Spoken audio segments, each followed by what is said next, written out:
매일 아침 하나님과 함께 누리는 하늘의 양식, 오늘 만나. 아마샤가 에돔 사람들을 죽이고 돌아올 때 세일 자손의 신들을 가져와서 자기의 신으로 세우고 그것들 앞에 경배하며 분향한지라.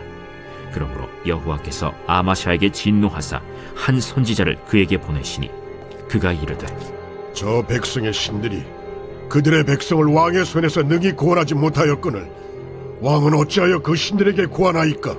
선지자가 아직 그에게 말할 때 왕이 그에게 이르되, 우리가 너를 왕의 모사로 삼았느냐 그치라 어찌하여 맞으러 아니냐.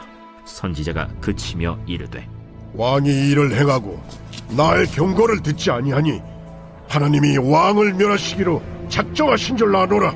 유다 왕 아마샤가 상의하고 예후의 손자 여호아하스의 아들 이스라엘 왕 요아스에게 사신을 보내어 이르되, 오라 서로 대면하자.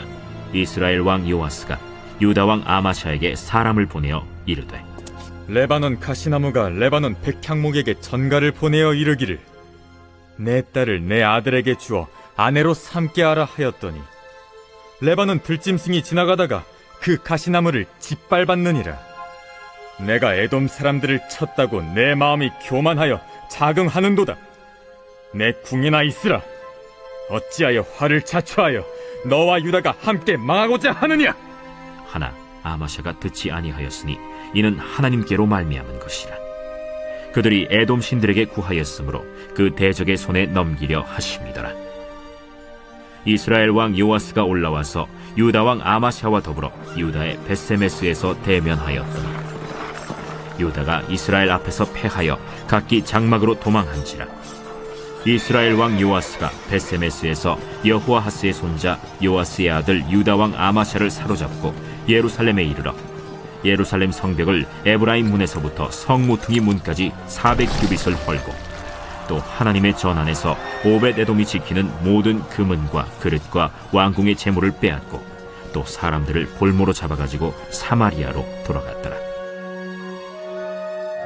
이스라엘 왕 요아하스의 아들 요아스가 죽은 후에도 유다 왕 요아스의 아들 아마샤가 15년간 생존하였더라.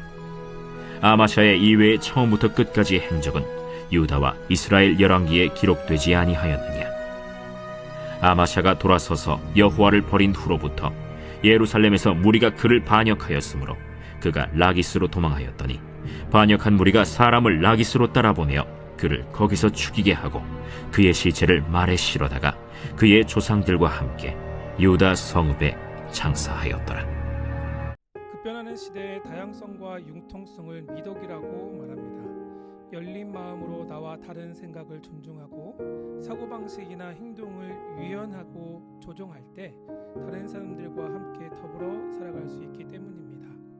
하지만 이런 시대에 성도가 온전한 신앙을 지키며 살기란 쉽지 않습니다. 믿음으로 성도답게 사는데 상당한 결단과 용기가 필요하니까요. 지금은 신앙 때문에 당하는 어떤 물리적인 박해나 고난은 줄었지만 오히려 우리의 신앙을 위협하는 도전하는 수많은 위험 요소가 주위에 있습니다. 이런 때에 하나님을 향한 변함없는 사랑과 헌신, 일편단심의 신앙이 우리에게 필요한 때인 줄 믿습니다. 믿음의 선조들이 가졌던 신앙의 지조와 절개를 말합니다. 오늘 본문은 유다의 왕 아마샤에 대해서 기록하고 있는데요. 아마샤는 하나님 보시기에 정직한 왕이라 평가받았지만 안타깝게도 아버지 요아스와 같은 길을 걸었습니다. 오늘 말씀을 중심으로 성도가 어떻게 신앙의 지조와 절개를 지키며 일편단심의 신앙을 끝까지 유지할 수 있는지를 함께 나눠보고자 합니다. 하나님을 향한 일편단심의 신앙을 지키기 위해 필요한 것은 은혜를 기억하라입니다. 아마샤는 하나님의 도우심으로 에돔과의 전쟁에서 크게 승리했습니다.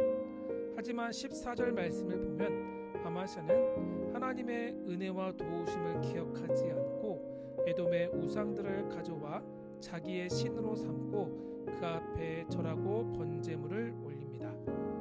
이런 아마샤에게 하나님은 한 선지자를 보내어 그가 하나님 앞으로 돌아라고 말씀하셨지만 아마샤는 하나님의 말씀을 업신여겼습니다. 하나님의 은혜를 완전히 잊고 말았어요.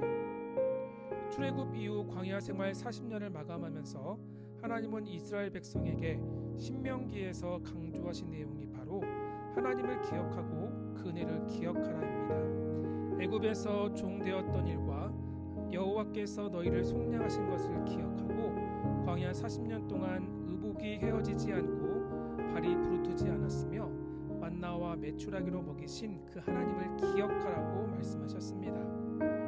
하나님은 성경 곳곳에서 이 하나님과 그 은혜를 잊지 말고 기억하라고 당부하셨습니다. 그러므로 믿음의 동역자 여러분, 청년의 때의 창조주를 기억하라는 말씀처럼 하나님을 잊지 마시고 우리의 삶을 여기까지 선하게 인도하신 하나님의 은혜와 사랑을 기억하시기를 바랍니다.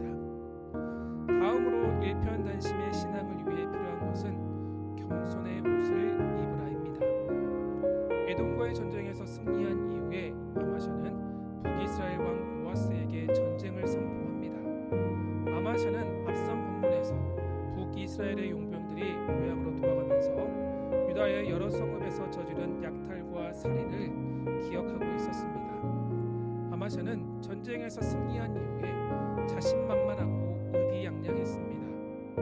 이런 아마샤에게 요아스는 레바논의 가시나무와 백향목 비유를 들어서 아마샤가 전쟁에서 이길 수 없음을 경고했습니다. 하지만 교만에 사로잡혔던 아마샤는 전쟁에 패배해 포로로 사로잡혔고 결국에는 아버지처럼 신하들에게 죽임을 당하고 말았습니다. 성경은 교만은 패망의 선봉이요 거만한 마음은 넘어짐의 앞잡이라고 말씀하셨고, 반면에 하나님은 겸손한 자에게 은혜를 베푸시고 그를 구원하시겠다라고 약속하셨습니다.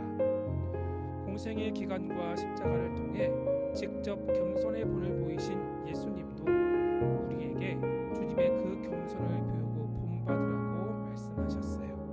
그러므로 동역자 여러분, 내가 뭔가 이루었다 생각할 때마다 목이 곧아지고 우리 안에 불쑥 올라오는 이 교만을 경계하고 주님의 겸손을 본받아 겸손의 옷을 입기를 바랍니다. 하나님은 교만한 자를 대적하시고 겸손한 자에게 반드시 은혜를 베푸십니다. 하나님의 때에 겸손한 자를 우뚝 세우시고 높이시는 줄 믿으시기를 바랍니다. 지금까지 하나님을 향한 일편단심의 믿음을 끝까지 지키기 위해 하나님을 기억하고 겸손의 옷을 입자고 말씀드렸습니다. 이렇게 우리보다 앞서 일편단심의 믿음과 신앙의 지조와 절개를 지켰던 선진들이 있는데요. 바로 다니엘의 세 친구인 사드락과 메삭과 아벳느고입니다. 이들은 풀무불의 위협에도 느부갓네살의 금 신상에 머리 숙이지 않았습니다.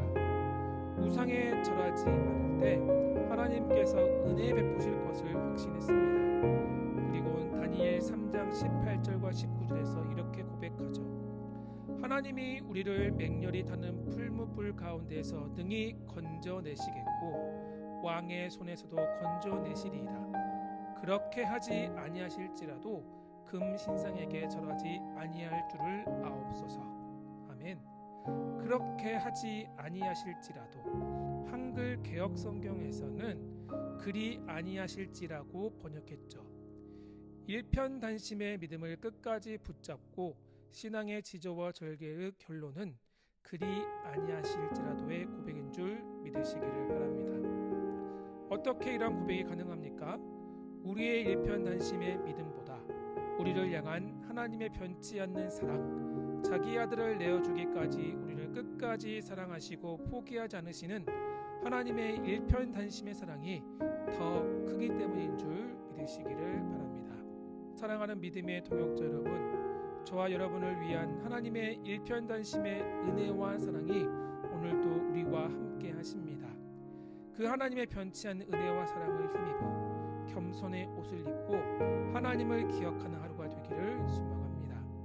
이런 은혜와 복이 우리 삶에 가득하기를 주의 이름으로 축원합니다.